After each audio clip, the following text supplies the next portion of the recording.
Assalamualaikum warahmatullahi wabarakatuh. Apa kabar anak-anak Indonesia yang hebat? Jumpa kembali dengan Pak Guru, dan pada pertemuan kali ini, kita akan membahas tentang nama-nama lain dari hari akhir. Apa tanda-tanda datangnya hari akhir? Dan apa hikmah beriman kepada hari akhir? Nah, untuk lebih jelasnya, ayo simak video ini sampai selesai.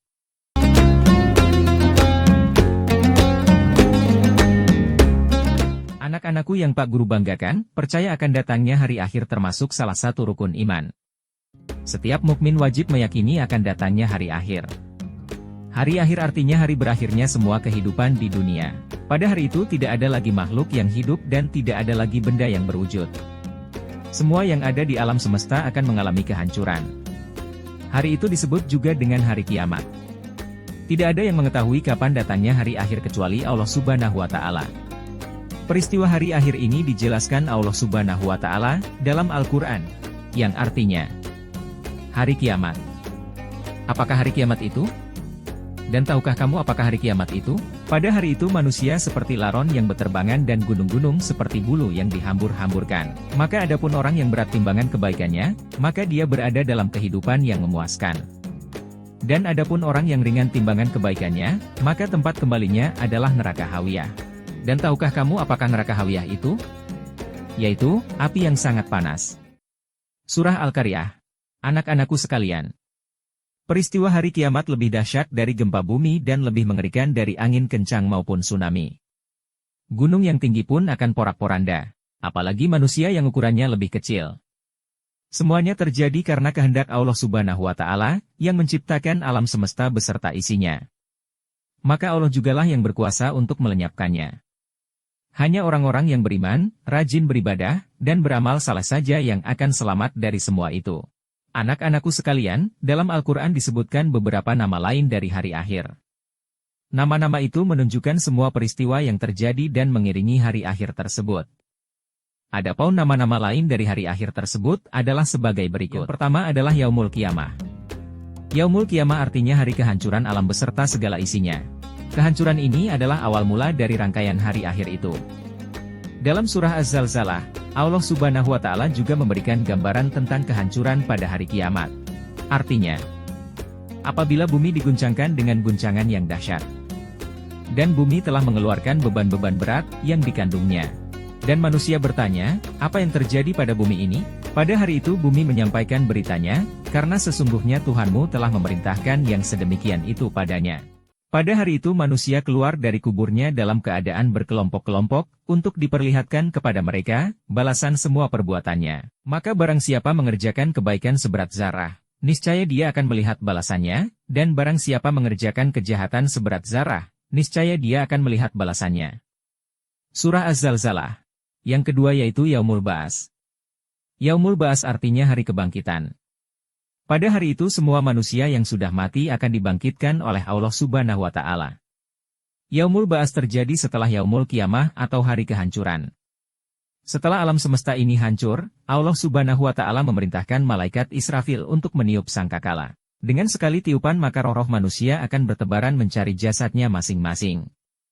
Kejadian pada Yaumul Ba'ats ini dijelaskan Allah dalam surah Al-Hajj ayat 7 berikut ini.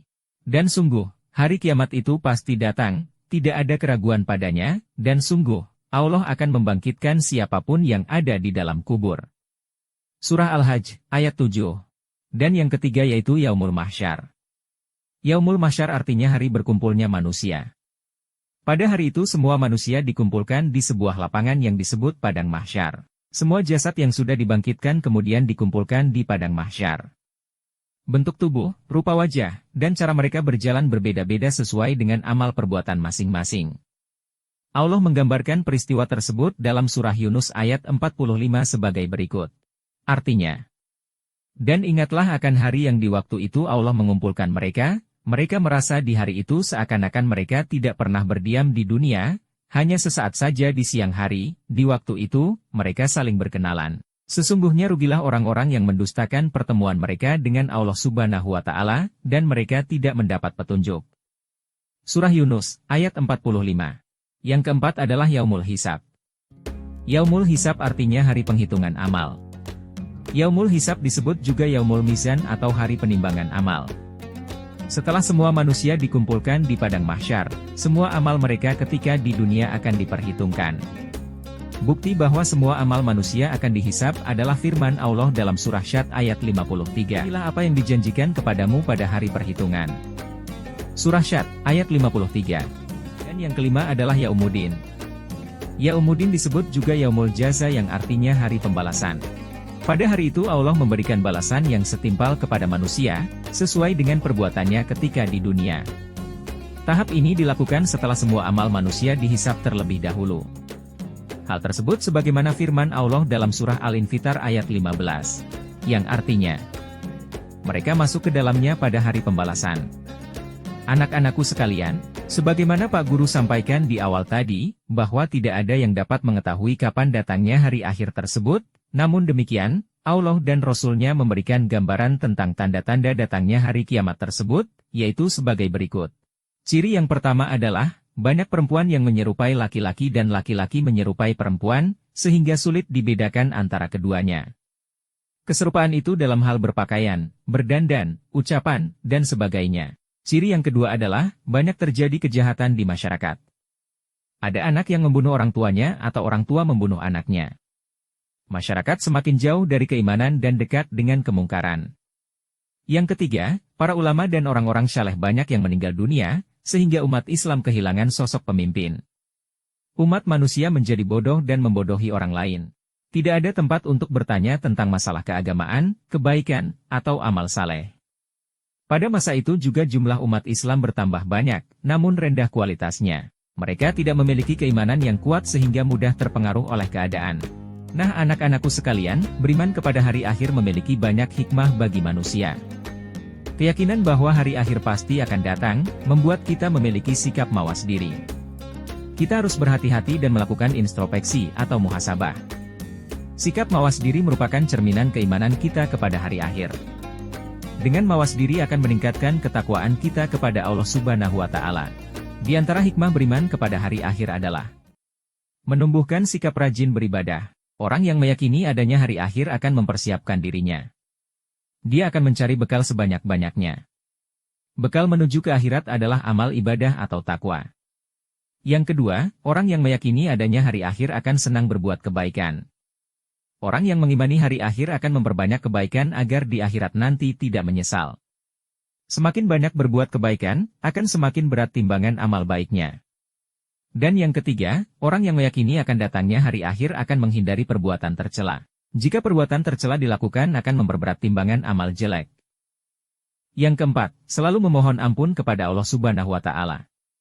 Setiap manusia tidak luput dari perbuatan dosa. Allah memberi kesempatan kepada hambanya yang berdosa untuk bertaubat. Taubat adalah cara untuk meminta ampunan kepada Allah Subhanahu wa Ta'ala. Dan yang kelima adalah, sabar ketika ditimpa musibah. Orang yang beriman kepada hari akhir tidak akan putus asa. Jika dia mendapatkan kesenangan, maka dia akan bersyukur kepada Allah. Namun, jika dia mendapat musibah, dia akan sabar dan tawakal. Demikianlah anak-anak pembahasan kita kali ini tentang iman kepada hari akhir. Semoga dapat menambah pengetahuan dan wawasan kita serta dapat meningkatkan keimanan kita kepada Allah Subhanahu wa Ta'ala.